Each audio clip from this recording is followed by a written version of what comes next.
I'm not gonna let them down. I don't know. It's like I'm gonna give as much as I can of myself, depending on how I feel, whatever that means, and try to, like, you know, give them a crutch, or not a crutch, give them or not give them a crutch. Just be as big a human being as I can be, because, you know, that's when I go to a club and a band's up there and, you know, they're just like singing into the mic, and they're wearing sunglasses, and they're just like, they don't try to either kill anybody or love anybody. They just kind of stand there and jack off, or they stand there and rock out. Whatever. It doesn't matter what you do, really. People don't. I mean, I don't care. When I go see a band, I don't care what they do. I don't care what kind of music they play. If they're humans, then they're gonna do something.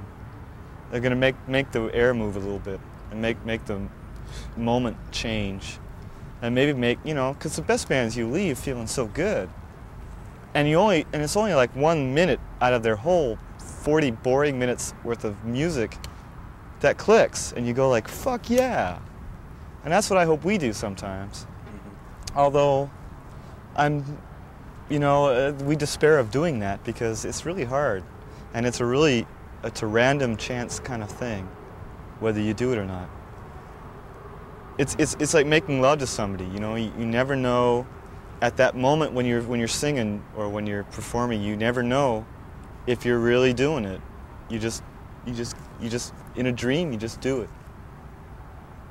And that's kind of why we have a total sense of humor towards how we play, because it's like six of one, half dozen of the other, whether we're good or not, because we don't know.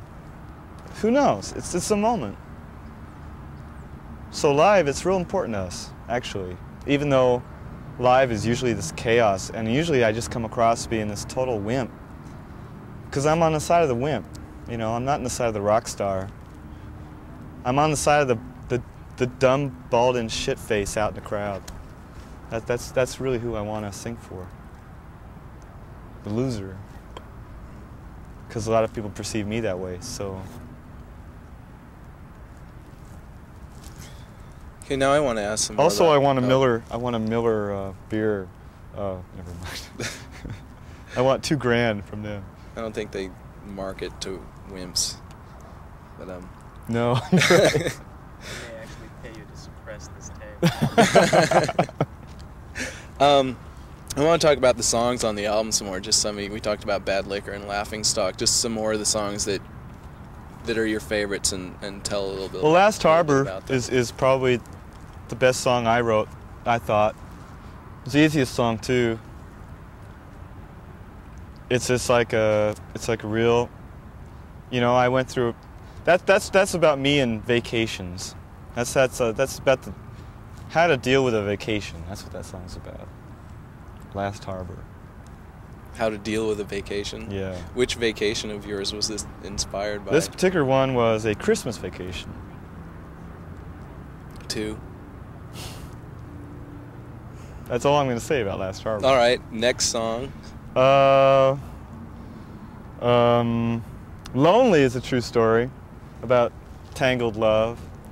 Blue and Gray Shirt is sitting on a doorstep waiting for Satan to arrive, and of course he never does.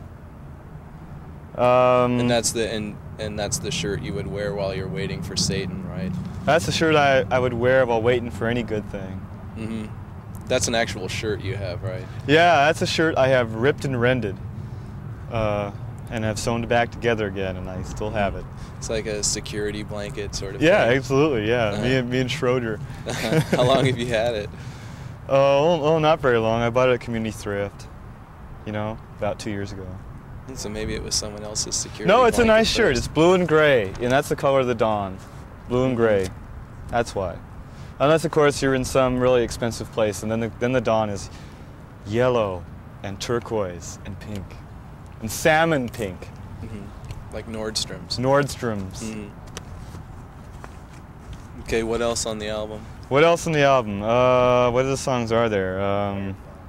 Firefly is a song which should have a backward masking thing on it that goes You are God, you are nothing. You are God, you are nothing. That's what should be on Firefly. Why, Mark? It's another true story. Basically, it's about a lawn and a suburban housing estate. And the neighbors next door had this like big purple trap for insects. And you'd hear all these fireflies get sucked into it because they wanted to keep mosquitoes off their backyard, which is a really good thing. And so all night long you hear zip, zip, zip, zip, zip, and all these fucking things would be dying, and soon there was no fireflies left in the whole neighborhood. That's what that song's about. It's kind of a funny song. Yeah. And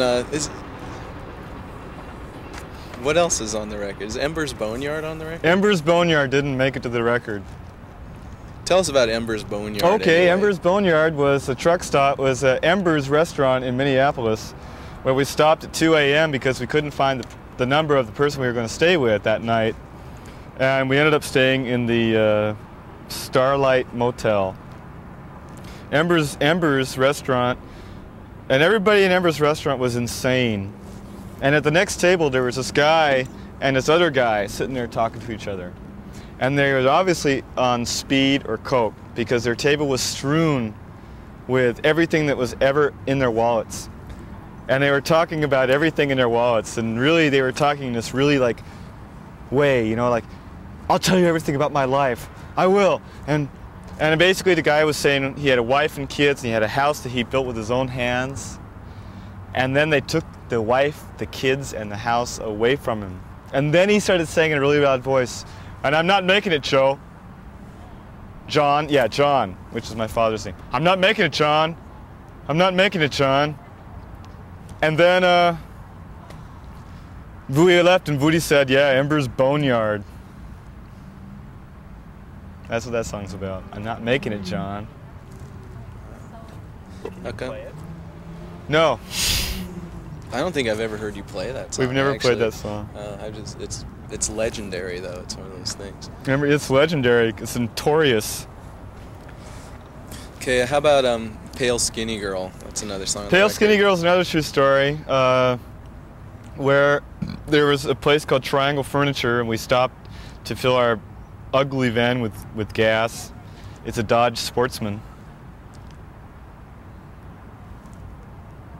What? I'm listening. I'm in rap. He's shaking his head and saying no. No, it really is a Dodge Sportsman. It is a Dodge Sportsman. Okay. It's another true story. Okay, I heard it another way, but go ahead. And we were sitting, oh, I see. And we were sitting there, You disruptive pup. and we were sitting there, and I was, you know, trying to forget the rest of the band, and I was trying to pee in the bathroom. The bathroom was flooded with urine, and I was pee shy to pee in there. And so instead of peeing, I sat up on the ledge and watched this woman come out of Triangle Furniture and very lamely walk across the parking lot. Oh. And she wanted to buy a Coca-Cola. She talked to a friend. She bought her Coca-Cola. She went back inside. And I wrote I wrote such a beautiful song about her. Oh, I feel so good about that. Maybe she'll hear it. Oh, it's a blimp.